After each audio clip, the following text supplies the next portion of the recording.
Hi guys, and welcome back to the Watch Lobby, where we'll talk about anything and everything watch related. If you like these watch reviews and videos, it would be amazing if you could like, comment and subscribe. Today, we'll be having a closer look at two different but very similar pieces. They are the Seiko Monster 2nd and 4th generation. Before we get into these two pieces, I'd like to have a chat about how I absolutely adore Seiko. To me, they make some of the best value for money watches available. I have so many pieces from so many different tiers of the watch collecting hierarchy, but you'll often see me with a Seiko strapped to my wrist, generally coming in at a price point well below a lot of the other pieces I have in my collection. There's just something bold and alluring of many of the watches in Seiko's lineup, which over the upcoming videos you'll get a closer look at some of my favorites. Before we jump into the review of these two monsters, let's get started with a wristwatch check. Here we have it, my Seiko Sumo.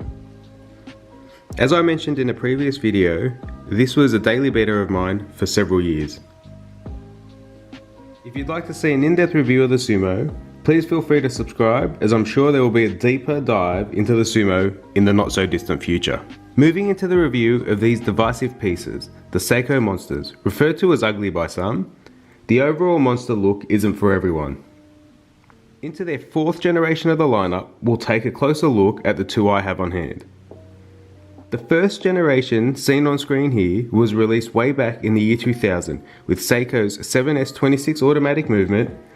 The 1st generation successfully sold until 2012 when the 2nd generation took over. As seen here, the 2nd gen got a tough dial makeover with these sharp teeth-shaped indices along with a movement upgrade to the 4R36. Which introduced hacking and hand winding to the monster lineup. The case dimensions of this one come in at a diameter of 43mm, a lug to lug at 48mm, and the lug width of 20mm. The relatively short lug to lug helps with the wearability of this rugged dive watch. As we take a closer look at the side profile of the 2nd generation, you can see the hinged end links of the bracelet make it wear true to its lug to lug dimensions, with the bracelet end links not providing any extra overall length to the measurements.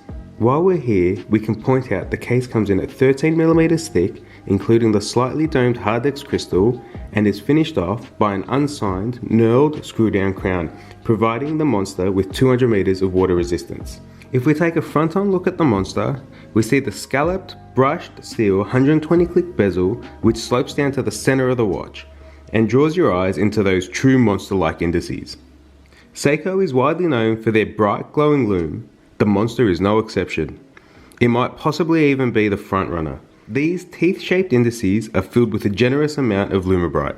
While we're looking at the dial, transitioning during the 2nd generation was the introduction of Seiko's Prospex logo on the dial. I personally prefer the dial without the Prospex logo, even though we have now become accustomed to the logo on the Prospex line. Let's flip the watch over and take a look at the case back. The case back is marked with the inscriptions Air Divers 200 meter, stainless steel, the model reference and serial number, along with the word Seiko and the Seiko Tsunami logo. The Tsunami logo is used on Seiko's ISO rated dive watches with a depth rating of 200 meters or more. Last up, let's take a close look at the bracelet. To the touch, this is absolutely brilliant. Essentially, solid end links, albeit hinged and not fixed, meet up with a one-piece link design made up of brushed and polished sections, all held together by the personally loathed pin and collar system.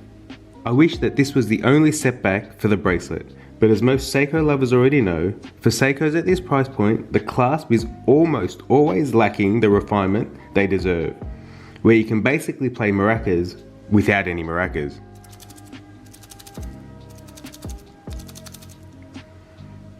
The press clasp leaves a lot to be desired, but for those that will actually use this piece for diving, there is a diver's extension tucked away nicely and it's fairly simple to use. With a few niggles aside, when this piece first came out, it definitely packed a punch for its price. Following the 2nd generation, obviously came the 3rd generation, where Seiko introduced a range of sunburst styles and added the 6R15 movement. Unfortunately, I don't have a 3rd gen to be able to take a closer look at this stage. But what I do have is the most current iteration of the monster, the 4th generation. Released late in 2019, I picked this one up in early 2020. The 4th gen, as expected, shares a large number of similarities with the previous generations, so we'll touch on the differences between this and the 2nd generation we just went over. The easiest difference to spot is the IP coated bezel and candy bar Cyclops magnifier. Taking a closer look at the bezel, you'll notice there is no longer any knurling on the side of the bezel, and the scallops are a few millimeters smaller all the way around, matching up with smaller notches on the side of the case. Let's continue with the case. The dimensions remain the same with the 2nd gen. However, what is a significant change though is the new bracelet, which essentially increases the lug to lug measurement due to the fixed solid end links protruding from the case by roughly 3 millimeters on each end. What Seiko got right, however, is the way the lugs taper downwards and the way they have integrated the solid end links of the bracelet to follow that angle. Other than the introduction of the solid end link of the bracelet, the other considerable change is the clasp size and bracelet taper, where on the left we have the 2nd generation and on the right the 4th generation, where the 2nd generation used a 20mm clasp and the 4th generation gets a 22mm clasp. In my opinion, while continuing with the overall refinement of the 4th generation, I would have preferred the smaller 20mm clasp.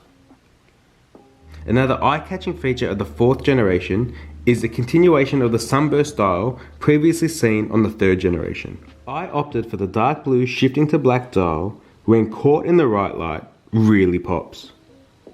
While we're on the dial, the 4th generation monster went with a cream beige coloured indice, again filled with Lumabrite, however this time lighting up blue. While we're talking about lume, what Seiko video is complete without a lume shot? As we can see here, both generations on show pack a whopping punch in the lume department. On the left you can see those teeth shaped indices of the 2nd generation lit up green, and on the right the squared off indices of the 4th generation shining that bright vibrant blue. Even the subtle change of the lume colour really modernises the latest monster release. I'm not sure if the camera picks this up, but in person, the 2nd generation is definitely shining brighter. Wrapping up the video, the refinements of the 4th generation have been well received, bringing a watch from the start of the millennium to 2020. Even after all the refinements though, my heart still lies with the more rugged, rough around the edges 2nd generation. Those indices are by far the most intriguing aspect of the watch. Who knows, maybe we'll see a 5th generation in the future that reintroduces those teeth shaped indices. But until then, thank you again for sticking through to the end of the video. If you haven't already done so, please like, comment and subscribe. Thank you and stay safe.